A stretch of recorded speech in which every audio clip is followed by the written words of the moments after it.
Selamat datang di channel Alur Donghua. Sebelum menonton, silahkan subscribe, biar Mimin tambah semangat update-nya. Paman, kamu terlalu lambat. Katakan padaku, apa yang harus aku lakukan?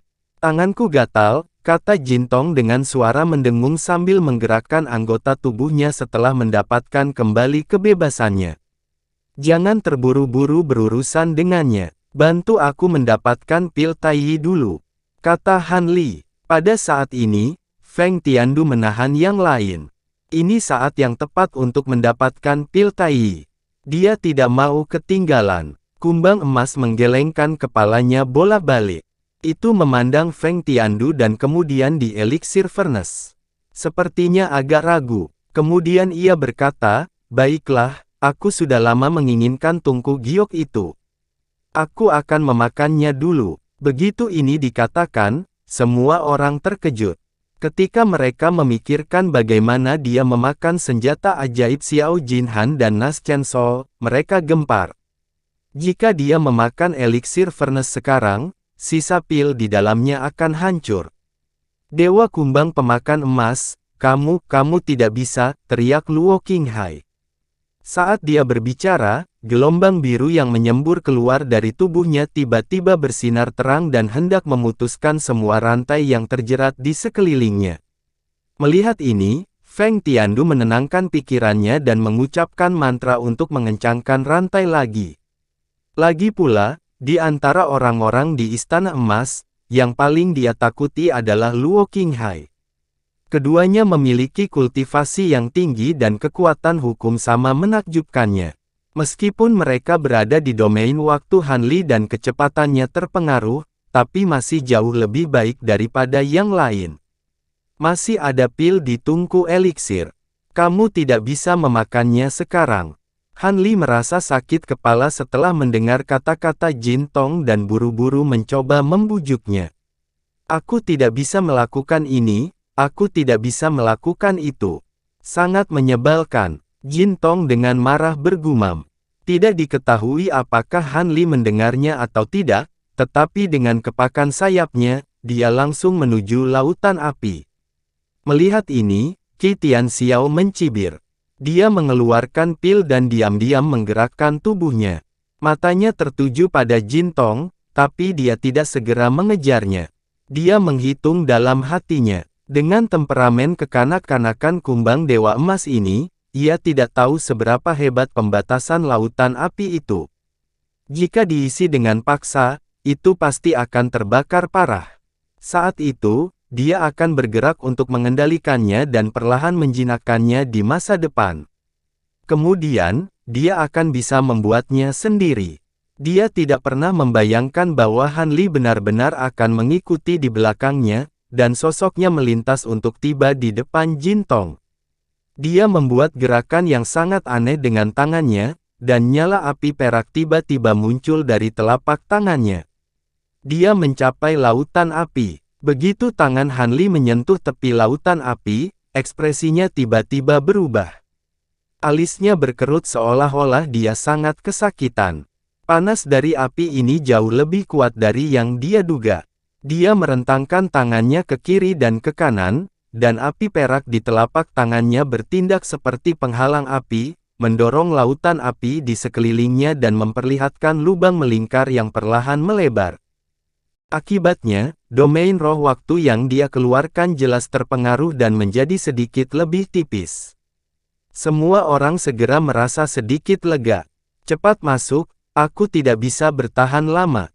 Tangan Han Li sudah menjadi merah, dan lengan bajunya juga telah terbakar menjadi abu. Dia mengertakkan gigi dan bertahan. Melihat hal tersebut, Jintong langsung mengepakkan sayapnya dan hendak terbang ke dalam lubang. Pada saat ini, kabut abu-abu tebal tiba-tiba melonjak dari samping dan terhalang di depan Jintong, mengembun menjadi penampilan Qi Tianxiao. Minggir! Jintong tiba-tiba berteriak dengan marah. Ekspresi Qi Tianxiao tidak berubah. Dia menggoyangkan lengan bajunya, dan kabut abu-abu bergulung keluar. Dalam sekejap, itu berubah menjadi 7 ular sanca abu-abu, lalu menjerat Jintong. Jin Tong tiba-tiba menjadi ganas, dan membuka mulutnya untuk menggigit ular sanca abu-abu yang masuk. Han Li berjuang untuk bertahan, dan tangannya hampir menjadi transparan. Sepertinya dia tidak akan bisa bertahan lebih lama lagi, dan domain roh waktu yang dia lepaskan juga sedikit lebih tipis. Kalian, jangan khawatir tentang aku untuk saat ini. Cepat dan perjuangkan pil Tai Yi. Luo Qinghai berteriak pada 4 Dewa Emas Istana Changliu untuk berhenti. Keempat Dewa Emas berhenti sejenak, dan kemudian mereka mengaktifkan kekuatan hukumnya untuk menahan tekanan dari domain roh waktu Han Li yang tipis, dan bergegas ke arah Kuali. Luo Qinghai melirik ke arah itu dan bertanya kepada Nan Kemeng secara telepati, "Bagaimana? Sudahkah Anda menemukan cara untuk memecahkan batasan?" "Saya telah menemukan beberapa kekurangan, tetapi saya tidak memiliki cara yang baik untuk memecahkannya." Nan Kemeng menggelengkan kepalanya dan menjawab secara telepati, "Tidak masalah. Beritahu mereka 4 kekurangannya, dan biarkan mereka mencobanya satu per satu." Luo Qinghai menjawab, "Tuan Istana Agung Luo, tampaknya muridmu tidak sederhana. Pantas saja kamu menjaganya di sisimu." Feng Tiandu melihat bahwa keduanya sedang berkomunikasi, dan dia bisa menebak secara kasar apa yang sedang terjadi. Dia mendecakkan lidahnya. Kemudian, dia membuat segel tangan, dan rantai hitam legam keluar dari jubahnya. Itu langsung menembus perut bagian bawah Nan Kemeng, dan menembus dantiannya. Nas Chen Soul-nya segera disegel oleh rantai sihir, dan cahaya di matanya meredup.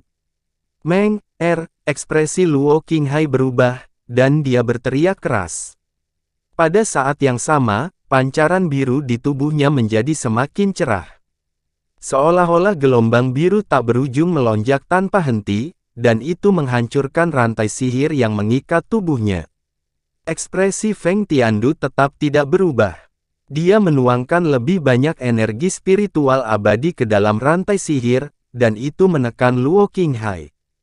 Nyatanya, dia juga sangat murung saat ini. Dia telah menghitung semuanya, tetapi dia tidak pernah menyangka bahwa batasan di sekitar Kuali akan sangat kuat. 2 dari Dewa Emas sektenya telah binasa di sini tanpa bisa melawan, dan kekuatan mereka telah sangat berkurang. Sebaliknya, Dewa Emas Istana Changliu, yang juga memendam niat jahat, telah menang. Selain itu, Han Li, orang yang merepotkan ini, tiba-tiba akan menimbulkan masalah yang tidak terduga. Kemungkinan besar dia tidak akan mendapatkan apa-apa. Sebelum dia bisa menstabilkan sisi Luo Qinghai, suara keras terdengar dari rantai yang mengikat sisi Taois Huyan. Pedang terbang cabang teratai yang aneh tertancap secara horizontal pada rantai yang hanya berjarak 1 kaki dari perut bagian bawah Taois Huyan. Gambar bunga merah muda di pedang tiba-tiba mekar, dan seperti kuncup bunga yang menutup, itu meledak dengan ledakan keras. Rantai hitam yang telah dimasukkan ke perut bagian bawah Taois Huyan patah dengan keras. Pada saat yang sama, sosok Yun Ni melayang turun dari udara. Jejak darah merembes keluar dari sudut mulutnya, dan dia terhuyung mundur. Pada saat ini, sesosok hitam melintas dari samping, meraih bahunya, dan menopangnya. "Hulai, apa yang kamu lakukan?" Taois Huyan, yang telah berubah menjadi pria berjanggut hitam, berteriak keras, tetapi matanya dipenuhi rasa sakit. Yun Ni memantapkan dirinya, dan menyeka bekas darah dari sudut mulutnya, dan dengan lembut berkata, "Tidak apa-apa.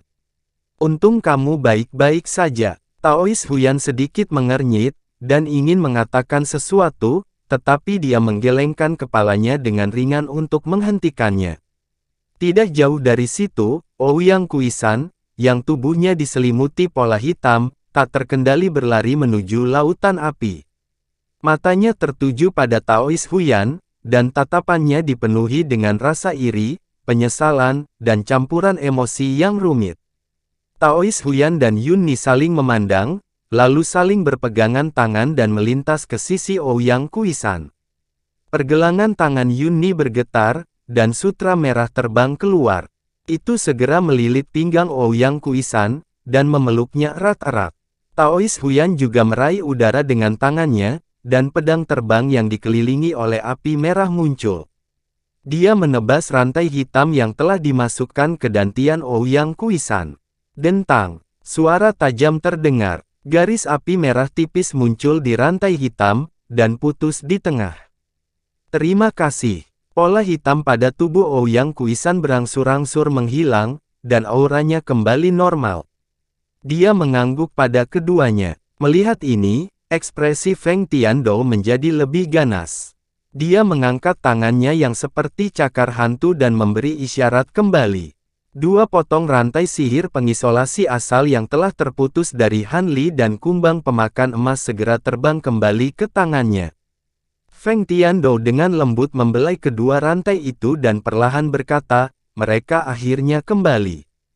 Sekarang semuanya lengkap. Kemudian, dia mengangkat tangannya, dan kedua rantai itu langsung terangkat seperti ular. Mereka menggeliat dan merangkak di bawah jubahnya. Seperti rantai lainnya, mereka perlahan memanjang ke tanah. Feng Tiandou melihat rantai di bawahnya, dan perlahan mengangkat kepalanya. Gelombang tawa serak datang dari tenggorokannya. Tangannya terentang di depannya, dan darah merah gelap mengembun di antara keduanya. Perlahan-lahan menetes ke bawah, dan memercik pada rantai hitam di bawahnya. Seberkas cahaya merah darah menyebar ke seluruh aula, dan serangkaian suara, dentang-dentang, tiba-tiba bergema di aula. Banyak rantai merah gelap menutupi seluruh lantai seperti ribuan ular berenang, dan melonjak ke arah kaki semua orang. Luo Qinghai dan yang lainnya, yang belum lolos dari kesulitan mereka, segera terbungkus rantai. Mereka menumpuk menjadi menara rantai setinggi 7 kaki. Ketika Taois Huyan melihat ini, dia membalikkan pedang di tangannya dan mengarahkannya ke bawah, menusukkannya ke lantai. Tirai cahaya merah langsung menyebar dari ujung pedang. Itu terbungkus gelombang panas yang mengepul, dan itu menolak rantai yang datang 30%. Keempat dewa emas dari istana Changliu masing-masing memegang token giok di tangannya. Cahaya biru menyilaukan mekar dari token, dan sebuah rumah kristal persegi terbentuk di sekelilingnya untuk menahan serangan rantai. Apa yang harus kita lakukan? Dewa emas dari istana Changliu melirik Luo Qinghai dan bertanya dengan ragu. Setelah hening sejenak, cendekiawan berwajah pucat itu berkata, karena Grand Palace Lord menyuruh kita minum pil dulu, kita akan mematuhinya. Ekspresi keempat dewa emas menjadi serius, dan mereka mulai mendiskusikan bagaimana memecahkan batasan lautan api dan merebut pil persatuan ekstrim. Di sisi lain, Jin Tong merasa tangan dan kakinya diikat dalam pertempuran dengan istana kesetaraan surga, dan dia berjuang untuk keluar dari aula. Ketika Han Li melihat rantai yang padat telah mencapai kakinya, dia hanya bisa menghela nafas dan perlahan menarik tangannya. Saat dia menarik tangannya, celah di lautan api juga perlahan menyusut. Sosoknya melintas, dan dia muncul di samping Yunni dan yang lainnya. Dia sudah memegang dua batu meta abadi di tangannya, dan dengan cepat menyerap energi spiritual abadi di dalamnya. Dia juga mencabut domain roh waktu yang telah dia lepaskan. Baru saja, ketika dia menggunakan domain waktu, dia secara bersamaan mengaktifkan 3 pedang hangat awan bambu, dan melepaskan Spirit Devouring Truevire untuk memecahkan batasan lautan api. Secara alami, energi spiritual abadi di dalam tubuhnya sangat banyak dikonsumsi. Kumbang Dewa Emas tidak ada di sini. Sekarang, saatnya kita berdua menyelesaikan skor, kata Feng Tiandu perlahan sambil menatap Han Li. Hukum waktu, hukum tertinggi. Hehe, tidak buruk, tidak buruk. Kedua muridku, Anda yang membunuh mereka, kan? Feng Tiandu berhenti di depan Han Li dan menatap Han Li dengan senyum dingin. Itu benar, kata Han Li dengan tenang. Dia memutar pergelangan tangannya dan dengan ringan memegang pedang bambu awan. Jangan berpikir bahwa kamu bisa menjadi sombong dan melakukan apapun yang kamu mau hanya karena kamu telah belajar sedikit tentang hukum waktu. Hari ini, saya akan mengirim Anda ke siklus reinkarnasi, kata Feng Tiandu dengan murung. Anak baik, aku tidak tahu. Hanya karena kamu membunuh dua murid Old Devil Feng, kamu layak aku mentraktirmu dengan 2 cangkir anggur. Daois Huyan tidak bisa tidak menggodanya. 2 botol, kata Han Li sambil tersenyum.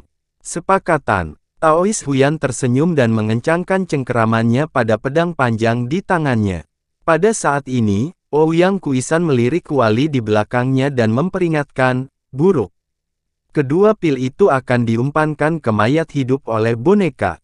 Taois Huyan hendak berbicara, tetapi Han Li berkata, kalian langgar larangan dan minum pilnya. Saya akan membiarkan Penatua Feng melihat bagaimana dia dapat melakukan apapun yang dia inginkan bahkan jika dia hanya tahu sedikit tentang hukum waktu. Setelah mengatakan ini, dia mengangkat pedang panjang di tangannya dan bergegas keluar dari domain roh api Daois Huyan. Dia mengambil inisiatif untuk menghadapi Feng Tiandu. Yun Ni dan Ouyang Kuisan terkejut dan menatap Taois Huyan. Ayo kita ambil pilnya. Jangan khawatir tentang dia, kata Taois Huyan kepada Yun Ni dan Ouyang Kuisan sambil tersenyum. Kemudian, mereka bertiga benar-benar tidak peduli dengan Han Li. Bibir mereka bergerak cepat saat mereka membahas bagaimana cara melanggar batasan. Namun, yang tidak diperhatikan oleh siapapun adalah menara rantai yang tidak jauh dari pintu masuk aula utama tiba-tiba miring dan runtuh ke satu sisi. Rantai merah gelap yang berputar di sekitarnya hancur berkeping-keping, mengungkapkan bahwa tidak ada apa-apa di dalamnya. Orang yang awalnya terikat sebenarnya telah menghilang ke udara tipis. Hampir pada saat yang sama, di atas lautan rantai yang bergelombang di sisi kanan aula, sesosok tiba-tiba muncul tanpa suara dan langsung berlari ke sudut aula. Melihat sosok itu adalah wanita tua berambut putih dari klan Li Selatan. Saat ini, tongkat emas di tangannya telah menghilang. Itu digantikan oleh token lilin seukuran telapak tangan dengan bentuk yang sangat tidak beraturan. Token itu tertutup rapat dalam lapisan rune aneh, dan gelombang fluktuasi hukum aneh memancar darinya. Kecepatan wanita tua itu luar biasa cepat. Tubuhnya diselimuti lapisan cahaya merah tua yang samar. Dia meninggalkan serangkaian bayangan merah di aula. Sebelum ada yang bisa bereaksi, dia sudah tiba di depan lautan api. Ketika dia mendekat, dia mengangkat tangannya dan melemparkannya seperti kilat. Token itu segera terbang keluar dan jatuh ke lautan api dalam sekejap. Begitu token itu terbang ke dalam api, itu langsung meleleh seperti lilin. Cahaya merah gelap bersinar terang dan rune terbang keluar, menyatu dengan api di sekitarnya. Ini, Pendeta Tao Huyan, yang akan mendobrak batasan lautan api, mau tak mau berseru saat melihat adegan ini. Di sisi lain, serangkaian bentang bergema di udara. Garis-garis rantai merah tua menembus udara seperti tombak merah. Mereka berubah menjadi bayangan merah pekat yang menyelimuti tubuh Han Li. Han Li memegang pedang hangat awan bambu di satu tangan.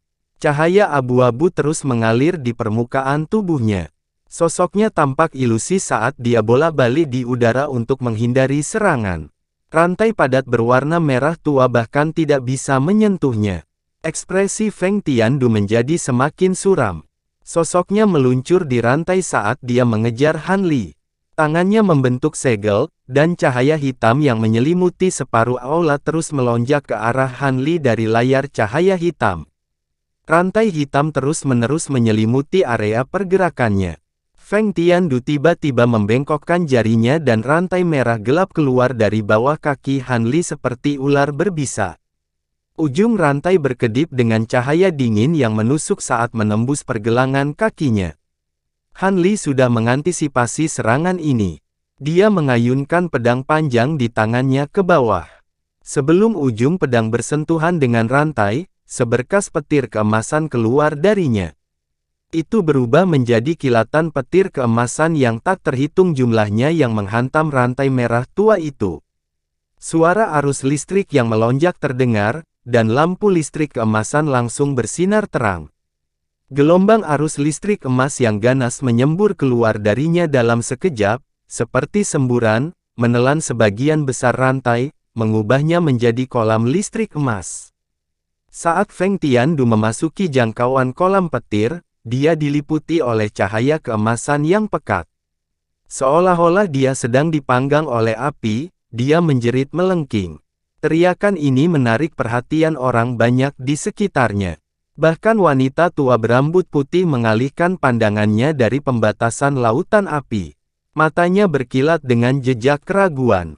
Setelah melirik Han Li, dia sekali lagi melihat pembatasan lautan api. Di lautan api, dinding api yang telah dilebur oleh token mulai menyusut dengan cepat dan memadat menjadi api merah seukuran ibu jari. Mata wanita tua berambut putih itu berbinar. Sosoknya melintas dan dia melewati celah di antara api. Kemudian, 4 sosok melintas dan tiba. Itu adalah 4 dewa emas dari istana Changliu yang diam-diam mengikuti di belakang. Sosok mereka melintas dan juga ingin melewati celah itu. Begitu mereka mendekat, api yang menyusut bersama tiba-tiba melonjak dan kembali ke keadaan semula, hampir menelan orang di depan. Ini menyebabkan keributan dan segera menarik perhatian yang lain. Token apa itu? Sepertinya semacam barang hukum. Ekspresi Yun Ni sedikit berubah saat dia bertanya dengan bingung. Mungkinkah itu bagian dari hukum api? Ouyang Kuisan mengerutkan kening dan bertanya. Tidak, tidak mungkin. Bagaimanapun, itu bukan hukum api. Bagaimanapun, mari kita hancurkan formasi terlebih dahulu. Taois Huyan mengerutkan kening dan menggelengkan kepalanya. Begitu wanita tua berambut putih itu memasuki batasan lautan api, 2 sosok putih mengejarnya. Pola roh kuning di tubuh mereka bersinar terang. Mereka masing-masing memegang pedang standar yang bersinar dengan lingkaran cahaya kuning. Mereka mengapit wanita tua berambut putih itu dari kedua sisi dan menebasnya. Di Void, cahaya bergetar dan lapisan riak spasial beriak.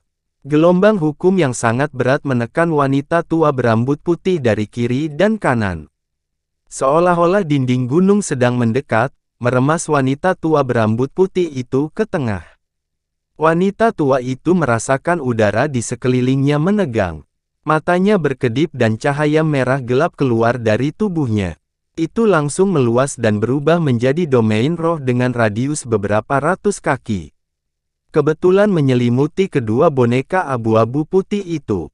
Dengan gosokan lembut dari jari-jarinya, benang-benang merah gelap muncul dari seluruh kekosongan dan mengarah ke kaki, persendian, dan kepala boneka putih keabu-abuan itu. Alhasil, wayang putih abu-abu yang seharusnya sangat kokoh, mudah ditembus oleh garis-garis merah tua seperti tahu. Namun, yang aneh adalah gerakan mereka tidak terpengaruh. Mereka terus menebas wanita tua berambut putih itu. Kompresi void di kedua sisi menyebabkan jubah wanita tua itu menempel di tubuhnya. Mata keriput wanita tua berambut putih itu sedikit menyipit. Dia menyilangkan tangannya lagi dan 2 garis tipis yang menembus leher boneka abu-abu putih itu tiba-tiba menjadi kencang. Mereka menarik kepala ke belakang tanpa sadar. Ketemu, gumamnya pelan saat tangannya dengan cepat membentuk serangkaian segel tangan. Sosok kedua boneka itu tiba-tiba menegang. Cahaya kuning bersinar dari belakang leher mereka.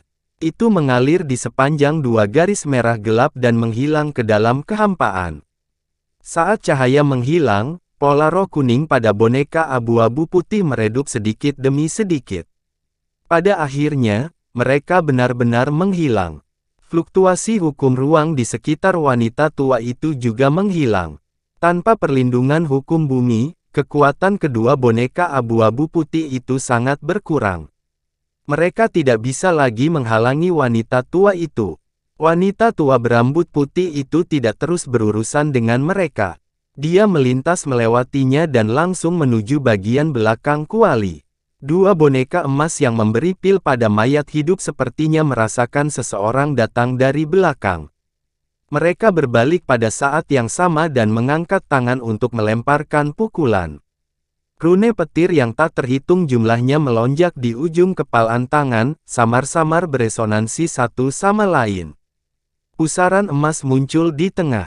Petir menyambar dan guntur bergemuruh. Itu menghasilkan kekuatan isap aneh yang merobek sosok wanita tua itu ke dalamnya. Pada saat yang sama, patung batu abu-abu putih yang berdiri di kedua sisinya juga menyala dengan lingkaran cahaya kuning. Mereka mulai bergerak. Segera, bayangan papan catur kuning besar juga mulai muncul. Dia sudah mati, Dewa Emas tua dari Istana Changliu mencibir saat melihat ini. Begitu dia selesai berbicara, dia merasakan penglihatannya kabur. Kemudian, dia melihat sosok wanita tua itu melewati dua boneka emas dan muncul di bawah panggung batu tempat kursi emas itu diletakkan. Pusaran emas di antara kedua boneka emas itu sudah lama menghilang. Hanya ada benang listrik emas setipis rambut yang terjerat satu sama lain. Mereka tidak lagi memiliki banyak kekuatan untuk dibicarakan. Adapun bayangan papan catur kuning yang telah dipasang oleh boneka abu-abu putih, mereka tidak punya waktu untuk mengaktifkannya. Bagaimana ini mungkin? Dewa Emas tua dari Istana Changliu berseru.